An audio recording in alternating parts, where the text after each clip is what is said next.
हेमंत सोरेन को गिरफ्तार कर केंद्र की भाजपाई सरकार ने झारखंड के अंदर जो काला अध्याय लिखा है, उस काले अध्याय की पूरी कहानी हम आपको बताने आए हैं।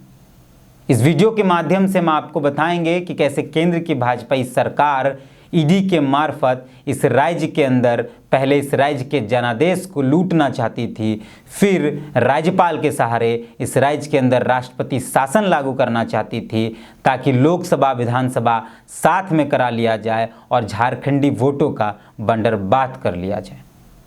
कि सब कुछ हम आपको बताएंगे। आपको जानकारी है कि 31 जनवरी को मुख्यमंत्री हेमंत सोरेन की गिरफ्तारी होती है, यानी पूर्व मुख्यमंत्री हेमंत सोरेन की गिरफ्तारी होती है। पूर्व मुख्यमंत्री के आवास पर ईडी के अधिकारी लगभग 1:30 बजे ही पहुंच जाते हैं।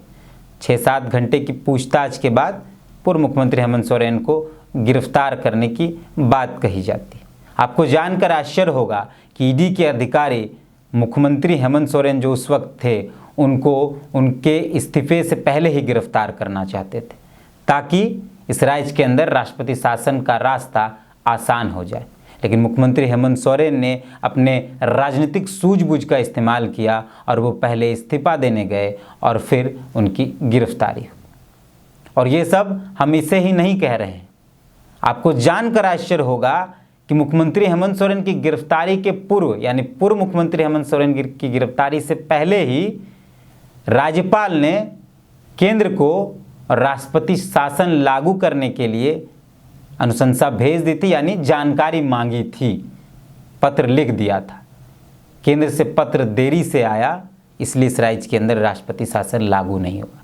आप सोचिए कि ये तैयारी किस तरीके से ईडी के मार्फत केंद्र की भाजपा सरकार ने कर रखी थी, लेकिन सब कुछ फेल हो गया। और वो सिर्फ हेमंत सोरेन के राजनीतिक सूझबूझ के कारण, उसके राजनीतिक सुचिता के कारण। मुख्यमंत्री हेमंत सोरेन गिरफ्तार होने से पहले ही राज्यपाल के पास जाकर अपना इस्तीफा सौंपते हैं और फिर वो गिरफ्तार होते हैं, जिसके कारण इस राज्य के अंदर राष्ट्रपति शासन नहीं लागू होता है। अब हम आगे बढ़ते हैं। आप तथ्यों को अगर देखेंगे तो आपको लगेगा कि ये गिरफ्तारी जो हुई है वो राजनीतिक साजिश का हिस्सा है, यानी केंद्र की भाजपाई सरकार झारखंड को बदनाम करने में कोई कसर नहीं छोड़ना चाहती। आपको जानकर आश्चर्य होगा कि पूरे देश के अंदर ये पहला ऐसा सिविल मैटर था जिसमें किसी की गिरफ्तारी हुई थी, और वो भी एक मुख्यमंत्री की। अब आप समझिए, जो लोग कानून के जानकार हैं या कानून की समझ रखते हैं वो जानते होंगे कि सिविल मैटर क्या होता है और क्राइम मैटर क्या होता है। सिविल में संपत्ति क्या अधिकार का मसला होता है, जैसे आपका ज़मीन है, आपका मकान है, उसमें आपका अधिकार नहीं है, आपको अधिकार चाहिए, तो वो सिविल मैटर होता। और सिविल मैटर में आज तक पूरे देश के अंदर किसी की गिरफ्तारी नहीं हुई, उसमें सिर्फ और सिर्फ किसी को उसका हक मिल जाता है। क्राइम मैटर में जैसे हत्या है, रेप है, चोरी है, ऐसे मसलों में सज़ा होती है। लेकिन यह देश का पहला ऐसा सिविल मैटर था जिसमें गिरफ्तारी हुई किसी मुख्यमंत्री की। और ये तब भी पुष्टि होता है जब इस बात को मुख्यमंत्री हेमंत सोरेन ने विधानसभा के, पूर्व मुख्यमंत्री हेमंत सोरेन ने विधानसभा के अंदर भी रखा।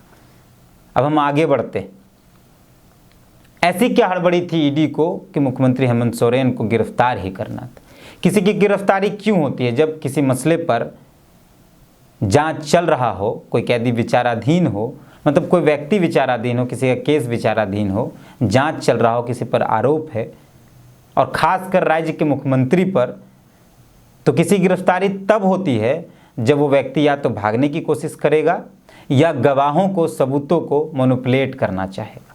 तो ईडी के अधिकारी अगर इस वीडियो को देख रहे हैं तो उनको एक बात हम बताना चाहते हैं कि अगर मुख्यमंत्री हेमंत सोरेन गवाहों को मैनिपुलेट करना चाहते होंगे, अगर आप ईडी के अधिकारियों को ऐसा लगता है कि मुख्यमंत्री की गिरफ्तारी इसलिए होनी चाहिए क्योंकि वो बाहर रहकर, यानी पूर्व मुख्यमंत्री हेमंत सोरेन की गिरफ्तारी इसलिए होनी चाहिए कि वो बाहर रहकर गवाहों को मैनिपुलेट करेंगे, प्रभावित करेंगे, अगर ऐसा ईडी के अधिकारियों को लगता है तो उनको एक जानकारी दे देना चाहते हैं कि अभी भी सरकार हेमंत सोरेन की ही है और वो चाहें तो अभी भी मैनिपुलेट कर सकते हैं गवाहों को।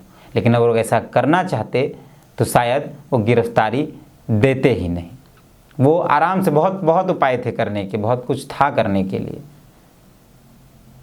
लेकिन अगर वो गवाहों को मैनिपुलेट करना चाहेंगे तो अभी भी कर सकते हैं, कोई बहुत बड़ी बात है नहीं, सरकार उन्हीं की है। लेकिन इस साजिश के तहत गिरफ्तारी हुई, इसलिए हम इस बात को कह रहे हैं कि ऐसा क्या जरूरत पड़ गया कि एक मुख्यमंत्री को रातों रात गिरफ्तार करना पड़ गया, वो भी मामला सिविल का है। अब आपको हम पूरी बात बताते हैं। एक कर्मचारी हैं, नाम है उनका भानु, और भानु ने कहा था ईडी के अधिकारियों को, जब ईडी ने उनको गिरफ्तार किया था या उनसे पूछताछ की थी, तो उन्होंने कहा था कि बॉस का फ़ोन आया था सीएमओ से। अब बॉस कोई ज़रूरी है कि मुख्यमंत्री हेमंत सोरेन ही हो सकते हैं? भानु के लिए बॉस तो कोई और भी हो सकता है। अब आप सोचिए कि एक हल्का कर्मचारी को, माने एक कर्मचारी को, क्या इस राज्य का मुख्यमंत्री फ़ोन करके कह सकता है कि वो ज़मीन तुम मेरे नाम कर दो?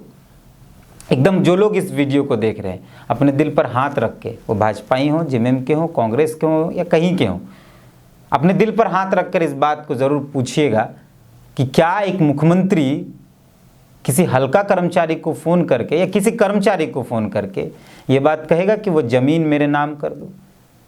हाँ, इसमें जो अभियुक्त हो सकते थे या जो मुख्य अभियुक्त हो सकते हैं, वो सीईओ हो सकते हैं, वो कर्मचारी हो सकते हैं, डीसी लेवल तक भी समझ में आता है। एक मुख्यमंत्री जो अभियुक्त है, वो कर्मचारी भानु, उसको ईडी के अधिकारी सरकारी गवाह की तरह घुमा फिरा रहे हैं और उसके कहने पर एक मुख्यमंत्री की गिरफ्तारी हो जाती है।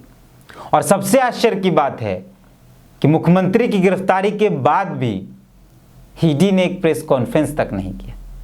हमारा थाना में एगो गिरफ्तारी हो जाता है किसी चोर का ना, तो भी प्रेस वार्ता करके बताया जाता है कि ये उपलब्धि है, ये बरामद हुआ है।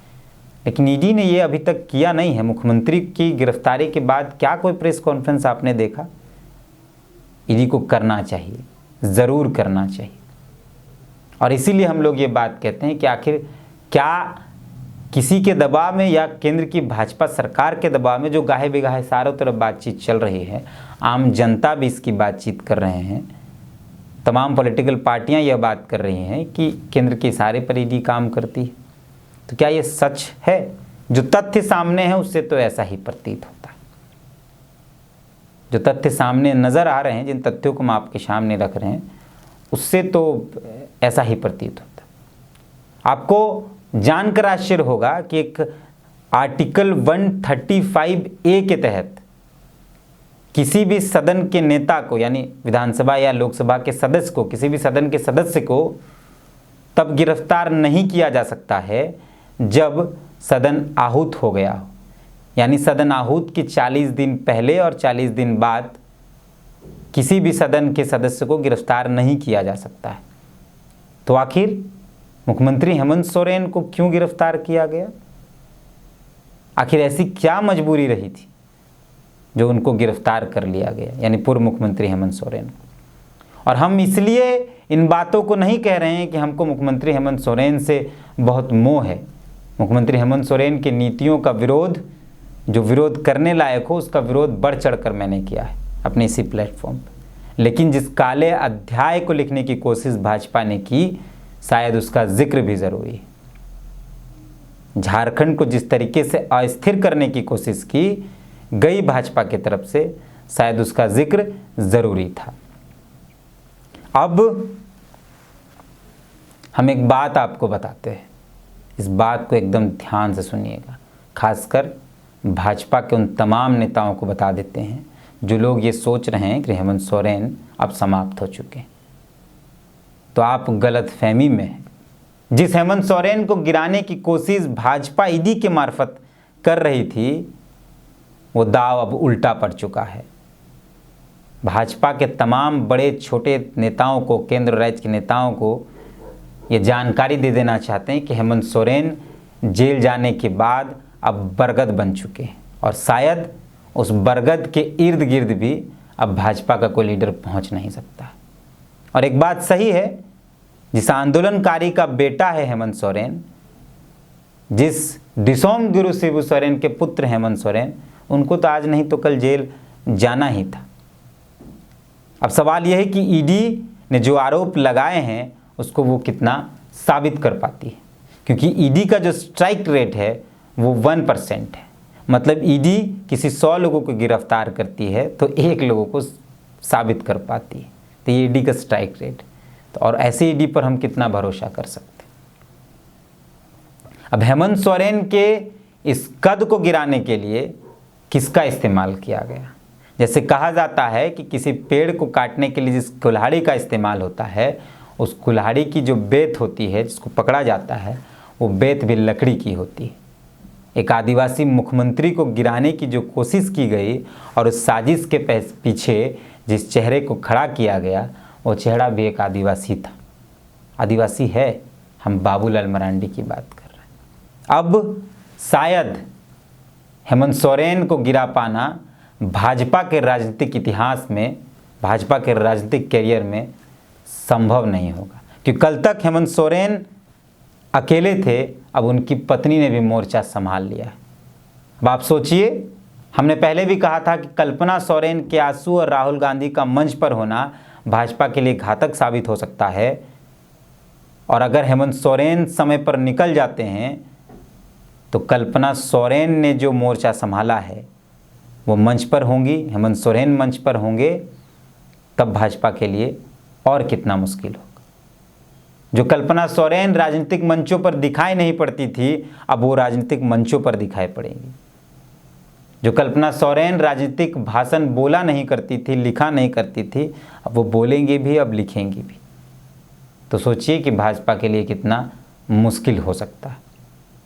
अंतिम में इस वीडियो को ख़त्म करने से पहले हम पूर्व मुख्यमंत्री हेमंत सोरेन और जेएमएम के तमाम नेताओं को एक सलाह देना चाहते हैं कि हेमंत सोरेन विधायक हैं और उनका अपना एक विशेषाधिकार है, और झारखंड की विधानसभा में विशेषाधिकार समिति भी है।